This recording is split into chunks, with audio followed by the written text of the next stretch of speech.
nesse PHN, na conclusão desse PHN, eu gostaria de convidar você a sair daqui, quando você voltar para sua casa, voltar com a firme decisão de ser amigo de Deus. E para ser amigo de Deus, nós precisamos desta assiduidade com Deus, ou seja, nós precisamos estar sempre com Ele. Você não pode dizer que você é amigo de uma pessoa se você nunca se importa com aquela pessoa. Você não pode dizer que é amigo de uma pessoa se você não telefona para ela, se você não visita, se você não pensa nunca nela. Nós somos amigos de Deus. E a vida de oração é a vida desta amizade com Deus. Mas para a gente enxergar essa vida de oração, vamos olhar para Jesus. Vamos olhar para esse grande modelo de oração que é Jesus. O Evangelho de São Lucas nos coloca Jesus realmente como modelo de oração. Durante todo o Evangelho de Lucas, pelo menos 9 vezes, São Lucas nos diz que Jesus estava rezando, Jesus estava orando. Agora, para você que é jovem, para você que ama a Deus e ama Jesus, falar de oração pode parecer uma coisa assim meio monótona. E eu esperava que nessa última homilia o Padre Paulo fosse falar alguma coisa assim realmente especial para nós. E ele veio falar de oração. Oração é um negócio chato, né? Oração, para que rezar, para que perder esse tempo? Mas é aqui, meu irmão, é aqui, minha irmã, que você vai encontrar na sua vida de oração o suporte para a sua vida espiritual. Esta amizade com Deus, esta amizade com Jesus.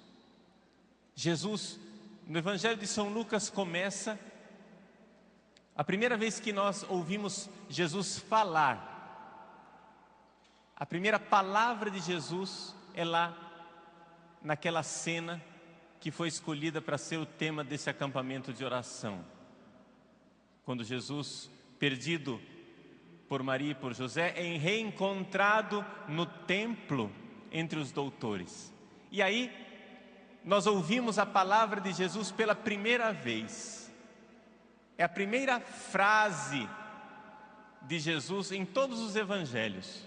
Com 12 anos de idade, ele diz: não sabíeis que devo estar na casa do meu Pai, cuidar das coisas do meu Pai? A primeira palavra de Jesus, portanto, que nós temos registrada é essa, é uma palavra que se dirige ao Pai. Portanto, no início do Evangelho de Lucas, Jesus pronuncia essa palavra, Pai. E depois, Jesus vive a sua vida. Quando ele está para morrer na cruz, qual é a última palavra que o evangelista São Lucas coloca na boca de Jesus? Ele diz assim: Pai, em tuas mãos entrego o meu espírito. Vejam esta realidade do Filho e do Pai, esta amizade do Filho com o Pai, a amizade que Jesus tem com o Pai. Jesus sabe viver a vida inteira com Ele, com o Pai, início e fim, tudo resumido nesse relacionamento dele com o Pai. Jesus é todo para o Pai. Ele diz: o meu alimento é fazer a vontade do Pai. O ar que ele respira é viver para Deus. Então aqui eu quero que você entenda isto. Vocês sabem que eu fui reitor do seminário durante 15 anos e continuo sendo professor dos seminaristas no Instituto de Filosofia e Teologia lá de Cuiabá, o SEDAC. E durante estes longos anos de ensinamento, um dos cursos que eu dei foi o curso de Teodiceia. O que é isso? Teodiceia é um curso que fala a respeito da existência de Deus, né? Quer falar da existência de Deus. E então a gente se depara com essa realidade de que muita gente põe em dúvida a existência de Deus, ou então acha que essa coisa, se Deus existe ou se Deus não existe, bom, se Ele existe bem, se Ele não existe, tudo bem, vamos viver a nossa vida, que depois no final, quando a gente se encontrar finalmente, né, na morte, a gente vai ver se existe ou não. Para que ficar quebrando a cabeça, batendo a cabeça com uma coisa que ninguém sabe? Ninguém sabe se Deus existe ou não existe. Só que acontece uma coisa, meu irmão, minha irmã, e isso eu sempre faço questão de repetir e ensinar para os seminaristas. Deus não é algo de indiferente. Por quê? Porque se Deus existe, nós existimos para Ele. Se Deus não existe, então eu posso existir para mim mesmo. Eu posso viver minha vida do jeito que eu quiser. Deus não existe. Não existe Deus, é indiferente. Agora, se Deus existe, isso muda tudo. Se Deus existe, minha vida muda completamente. A vida com a existência de Deus muda absolutamente. Eu quero que você repita comigo essa frase. Se Deus existe, eu existo para Ele. Veja só, é importante isso. Se Deus existe, eu existo para Ele. Por quê? Porque foi Ele quem tudo criou e é para Ele que tudo existe. Agora, não me venham os ateus dizendo que Deus é uma ideia que não muda a nossa vida. Por quê? Porque muda radicalmente, e é exatamente por isso que os ateus não suportam a existência de Deus. No ateísmo existe uma revolta, no ateísmo existe uma rebelião, no ateísmo existe algo que está indo contra, uma inimizade. O ateu, ele não é somente alguém que acha que Deus não existe, do mesmo jeito que você, por exemplo, pode achar que a fada madrinha não existe, né? Você pode achar que os duendes não existem. Você pode achar que mula sem cabeça não existe. Você pode achar que Saci Pererê não existe, e nem por isso sua vida muda, não é verdade? Se o Saci Pererê existe ou não existe, a nossa vida fica igual. Se a mula sem cabeça existe ou não existe, a nossa vida não muda. Mas acontece, gente,